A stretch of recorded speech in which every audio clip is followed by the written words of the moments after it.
अस्सलाम वालेकुम, आप देख रहे हैं GNN और मैं हूं इरफान बशीर। मैं हूं हुदा शाह। बुलेटिन में हमारे साथ देंगी हफ्सा आसिफी। सबसे पहले आपको बताएं कि वज़ीर आज़म शहबाज शरीफ का कहना है कि खित्ते में अमन की खातिर भारत से बातचीत के लिए तैयार हैं। भारत ने दोबारा जारहियत की तो भरपूर जवाब दिया जाएगा। तेहरान में ईरानी सदर के साथ प्रेस कॉन्फ्रेंस करते हुए वज़ीर आज़म ने कहा कि पानी और इंसदाद दहशतगर्दी पर बात करने के लिए तैयार हैं।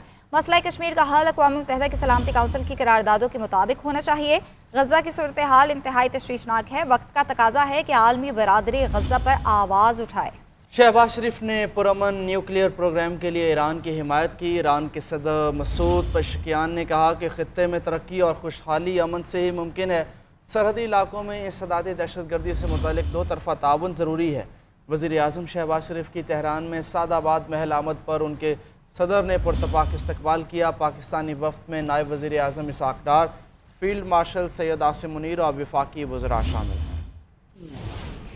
अमन की खातिर भारत से बातचीत के लिए तैयार हैं। वज़ीर आज़म शहबाज शरीफ का तेहरान पहुँचने पर शानदार इस्तकबाल। वज़ीर आज़म अपने वफ़द के हमरा तेहरान में सादाबाद महल पहुँचे तो ईरानी सदर ने वालिहाना और पुरजोश खैर मकदम किया। उन्हें गार्ड ऑफ ऑनर भी पेश किया गया। दोनों रहनुमाओं में बाज़ाब्ता मुलाकात हुई जिसमें खत्ते और दो तरफ़ा ताल्लुकात के मुतल्लिक़ बातचीत की गई। मुलाकात में फील्ड मार्शल सैयद आसिम मुनीर और वफ़द के दीगर अरकान भी शरीक हुए। मुश्तरका प्रेस कॉन्फ्रेंस से खिताब करते हुए वज़ीर आज़म शहबाज शरीफ का कहना था कि हम अमन चाहते हैं और कश्मीर समेत पानी के मसले, तिजारत और इंसदाद दहशतगर्दी के लिए भारत के साथ संजीदा बातचीत करना चाहते हैं। अगर भारत ने जारहियत बरकरार रखी तो हर कीमत पर अपने वतन का दिफा करेंगे। उन्होंने कशीदगी के दौरान पाकिस्तान की हिमायत करने पर ईरान का शुक्रिया अदा करते हुए कहा कि ईरान के पुरअमन न्यूक्लियर प्रोग्राम की हिमायत करते हैं। मौके पर ईरानी सदर मसूद पेशकियान का कहना था कि पाकिस्तान और भारत के दरमियान जंगबंदी का खैर मकदम करते हैं। खित्ते की तरक्की और खुशहाली अमन से ही मुमकिन है। सरहदी इलाकों में इंसदाद दहशतगर्दी से मुतल्लिक दो तरफा ताउन जरूरी है। वज़ीर आज़म ने वक्त के हमरा ईरानी सदर के इशाइये में भी शिरकत की। इससे पहले तुर्किया का 2 रोज़ा दौरा करके वज़ीर आज़म तेहरान पहुँचे। जहराबाद एयरपोर्ट पर पुरतपाक इस्तकबाल किया गया। हवाई अड्डे पर वज़ीर आज़म को ईरानी फौज ने सलामी पेश की। वज़ीर आज़म शहबाज शरीफ की ईरानी सुप्रीम लीडर आयतुल्लाह ख़ामनई से मुलाकात। दो तरफ़ा उमूर के साथ साथ अहम इलाकाई उमूर पर गुफ्तगू हुई। वज़ीर आज़म ने ईरानी सुप्रीम लीडर को भारत के साथ हालिया तनाज़ात और भारत के तसल्लुत पसंदाना अज़ाइम के बारे में आगाह किया और भारतीय जारहियत के खिलाफ पाकिस्तान की हिमायत करने पर ईरानी क़यादत का शुक्रिया अदा किया। फील्ड मार्शल सैयद आसिम मुनीर, वज़ीर ख़ारजा इसहाक़ डार, मोहसिन नकवी और अता तारड़ भी मुलाकात में मौजूद थे। अफ़वाज पाकिस्तान की जितनी मदद कर सकेंगे करेंगे। ये सिर्फ अफ़वाज की नहीं पाकिस्तान की ज़रूरत है। वज़ीर ख़ज़ाना मोहम्मद औरंगज़ेब ने इस्लामाबाद में तकरीब से खिताब करते हुए कहा कि बजट में तनख्वाहदार तबके को रिलीफ देने के लिए काम कर रहे हैं। IMF अहदाफ पूरे ना करते तो मुश्किल पेश आती। टैक्स निज़ाम और तवानाई समेत दीगर शोबों में इस्लाहात लाई जा रही हैं। FBR में डिजिटाइजेशन से शफाफियत आएगी। पॉलिसी रेट में नुमायाँ कमी से मईशत पर मुस्बत असरात मुरतब हुए। वाली जो ट्रांसफॉर्मेशन है, the end to end digitalisation of FBR is being led by private sector. Look at the board of PRAL, तो उसका जो मेजॉरिटी हैं और जो चेयरमैन हैं वो they are all from the private sector. To stop the theft, leakage, corruption, the only way to do it is by reducing the human intervention in everything that we do in FBR. Public finance side, it's very important कि जो भी हम कर रहे हैं, right sizing of the federal government, we are taking it in waves rather than a big bang approach. We will continue on that journey. Pension की बड़ी बात होती है, लोग भूल जाते हैं कि in the civil bureaucracy as of July 1 of last year, every new colleague who's joining is on contribution. Chairman PTI barrister Gohar कहते हैं उम्मीद है बानी ईद से पहले रिहा हो जाएंगे। बानी PTI की रिहाई के लिए हर मुमकिन कोशिश कर रहे हैं। हमारी कोशिशों से बानी खुद भी वाकिफ़ हैं। जो कुछ कर रहे हैं उनके मशवरे से कर रहे हैं। इस्लामाबाद हाई कोर्ट के बाहर मीडिया से गुफ्तगू करते हुए बैरिस्टर गौहर ने कहा कि कारकुन क़यादत पर इत्मीनान रखें। कोशिश कर रहे हैं बानी PTI के केसेस लगें और मेरिट पर फैसला हो। बानी PTI की बहन अलीमा खान कहती हैं कि इस्लामाबाद की तरफ मार्च नहीं होगा, जो जहां होगा वहीं एहतजाज करेगा। अडियाला जेल के बाहर मीडिया से गुफ्तगू करते हुए कहा कि बानी PTI जल्द मुल्कगीर तहरीक का ऐलान करेंगे। जेल में आम कैदी के जो हुकूक हैं वो भी उन्हें नहीं दिए जा रहे। 8 माह में सिर्फ एक बार बच्चों से बात कराई गई। ज़ाती डॉक्टर से भी चेकअप नहीं कराया जा रहा। आगे बढ़ेंगे। सुप्रीम कोर्ट के आईनी बेंच में मखसूस नशिस्तों से मुतल्लिक केस की समाअत हुई। जस्टिस जमाल मंदोखिल ने रिमार्क्स दिए, सुन्नी इत्तेहाद काउंसिल पार्लिमानी पार्टी बना सकती थी मगर सीट्स की हकदार नहीं।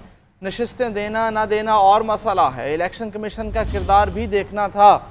मेरे मुताबिक इलेक्शन कमीशन ने अपनी जिम्मेदारी पूरी नहीं की थी। जस्टिस मुसरत हिलाली ने सवाल उठाया कि सुन्नी इत्तेहाद काउंसिल ने मखसूस नशिस्तों पर कैसे दावा किया। वकील मखदूम अली खान ने मौक़िफ़ इख्तियार किया कि सुन्नी इत्तेहाद काउंसिल ने आम इंतखाबात में हिस्सा नहीं लिया। चेयरमैन सुन्नी इत्तेहाद काउंसिल ने खुद आज़ाद हैसियत में इलेक्शन लड़ा। जस्टिस जमाल मंदोखिल ने कहा कि कोई फार्मूला नहीं था कि दरमियान का रास्ता चुना जाए। इंतखाबी निशान ना होने से किसी को इंतखाबात से नहीं रोका जा सकता। सुन्नी इत्तेहाद काउंसिल अपने इंतखाबी निशान पर इलेक्शन लड़ती तो फिर भी मसला ना होता। चेयरमैन पीटीए कायमा कमेटी में तल्ख कलामी पर एमल वली से माजरत के लिए बादशाह खान मरकज़ पहुँच गए हैं। मेजर जनरल रिटायर्ड हफीज़ुर रहमान ने कहा कि जो वाक़या पेश आया वो गलत फहमी की बुनियाद पर हुआ। तफसीलात जान लेते हैं ब्यूरो चीफ पेशावर सैफ शेरानी से। सैफ बताएगा, माजरत कबूल कर ली गई है? यकीनन ये चेयरमैन पीटीए है, रिटायर है हफीजुर रहमान, जो कि इस वक्त बादशाह खान मरकज पहुंचे हैं जिरगे के साथ ही। उसके साथ साथ जो मरकजी सदर है एएनपी एमल वली खान ने पश्तून रिवायत के मुताबिक उनका जो जिरगा है वो कबूल कर लिया है। चेयरमैन पीटीए के मुताबिक कि जो वाक़या पेश आया वो गलतफहमी की बुनियाद पर हुआ था, लिहाजा पेश आने वाक़े पर उस रोज़ भी माजरत की थी और आज भी गिले दूर करने के लिए बादशाह खान मरकज आया हूँ। और उसके साथ साथ उनका ये कहना है कि एमल वली उनके खानदान को निहायत इज्जत और एहतराम की निगाह से देखता हूँ, जिस पर एमल वली ने कहा कि बादशाह खान मरकज में तमाम मजलूम और पश्तूनों का घर है, यहाँ जिरगी ही होती है, लिहाजा पश्तून रिवायत को पास रखते हुए चेयरमैन पीटीए की जिरगी को कबूल करता हूँ। तो उनका ये कहना है कि बादशाह खान मरकज पेशावर में चेयरमैन पीटीए और उनकी साथियों को खुश आमदीद कहते हैं। जी ठीक है सैफ शेरानी, आपका शुक्रिया, आपने आगाह किया। पेशावर में पीपल्स पार्टी की जानिब से सुबह बचाव मुहिम के आगाज़ पर खैबर पख्तूनख्वा असम्बली के सामने एहतजाज किया गया। जालों ने रेड जोन में दाखिल होने की कोशिश की। पुलिस ने मुजाहिरीन पर आंसू गैस की शेलिंग कर दी। मुजाहिरीन ने बानी पीटीआई की रिहाई के लिए कायम एहतजाजी कैंप को आग लगा दी। Chairman peoples party Bilawal Bhutto Zardari ने मुजाहिरीन पर शेलिंग की मजम्मत की।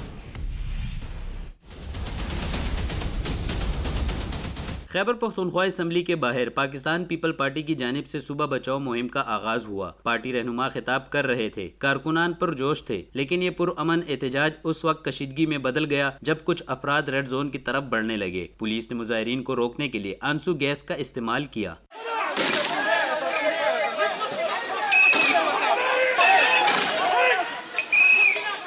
पुलिस एक्शन के रद्द अमल पर मुजाहिरीन मुश्तइल हो गए। कुछ कारकुनान ने रेड जोन गेट तोड़ने की कोशिश की और बानी पीटीआई की रिहाई के लिए कायम एहतजाजी कैंप को भी नजर आतिश कर दिया। गवर्नर केपी फैसल करीम कुंडी के मुताबिक पुरअमन एहतजाज पर सूबाई हुकूमत ने हमला किया। शेलिंग सूबाई हुकूमत की बौखलाहट का मुंह बोलता सबूत है। Chairman peoples party Bilawal Bhutto Zardari समेत दीगर रहनुमाओं ने वाक़े की मजम्मत करते हुए हुकूमत पर सियासी इंतकाम का इल्ज़ाम आयद किया है, जबकि पुलिस का कहना है कि रेड जोन की हिफाजत के लिए इकदाम नागुज़ीर था। कैमरामैन मोहम्मद अली के साथ वाजिद शहजाद, GNN पेशावर। सिंध के सीनियर वजीर शर्जील इनाम एमन कहते हैं मोरों में कालादम तंजीम के एहतजाज में निकापोश अफराद ने शरपसंदी की, पुलिस पर तशद्दुद किया, मुल्क दुश्मन नारे लगाए, लंजार हाउस को केमिकल से आग लगाई गई। एहतजाज में जाम भाग अफराद साथियों की फायरिंग से जख्मी हुए थे। बैरून मुल्क बैठा कालादम तंजीम का शफी बरफत हंगामा राय में मुलविस है। डॉक्टर कादिर मक्सी तजुर्बाकार सियासतदान हैं, उनसे गुजारिश है एहतजाज की कॉल वापस लें। और वज़ीर आला पंजाब मरीम नवाज़ ने CM insulin card programme launch कर दिया। वज़ीर आला राइडर्स के हमरा इंसुलिन कार्ड लेकर कमसिन बच्चों के घरों में खुद पहुंची। फ्री इंसुलिन प्रोग्राम के तहत पहले मरहले में 1500 बच्चों को घर की दहलीज पर इंसुलिन फराहम की जाएगी। रोशनी की किरण। वज़ीर आला मरियम नवाज का टाइप 1 ज़ियाबतीस के मरीज बच्चों के लिए CM इंसुलिन प्रोग्राम रहे ज़ियाबतीस का आगाज और CM insulin card programme launch कर दिया। मरियम नवाज राइडर के हमरा इंसुलिन कार्ड लेकर कमसिन बच्चों के घरों में खुद पहुंच गयीं। मरियम नवाज शरीफ ने सब्जाजार क्यू ब्लॉक के वासे अदनान को घर जाकर इंसुलिन कार्ड दिया। इसी तरह जैनब वहीद और जैन शहजाद को भी कार्ड दिया गया। तीनों बच्चों को इंसुलिन के साथ ग्लूकोमीटर, BSR स्ट्रिप्स और नीडल का बॉक्स भी दिया गया। वज़ीर आला ने जैन शहजाद की आंखों के चेकअप और इलाज मुआवजे की भी हिदायत की। अहले खाना से गुफ्तगू में वज़ीर आला का कहना था कि जितनी आपको अपने बच्चों की फिक्र है उससे कहीं ज्यादा मुझे फिक्र है। बच्चों की तकलीफ और परेशानी समझ सकती हूँ। कमसिन बच्चों के लिए फ्री इंसुलिन प्रोग्राम एक माह बनकर शुरू किया। प्रोग्राम के तहत पहले मरहले में 1500 बच्चों को घर की दहलीज पर इंसुलिन फराहम की जाएगी।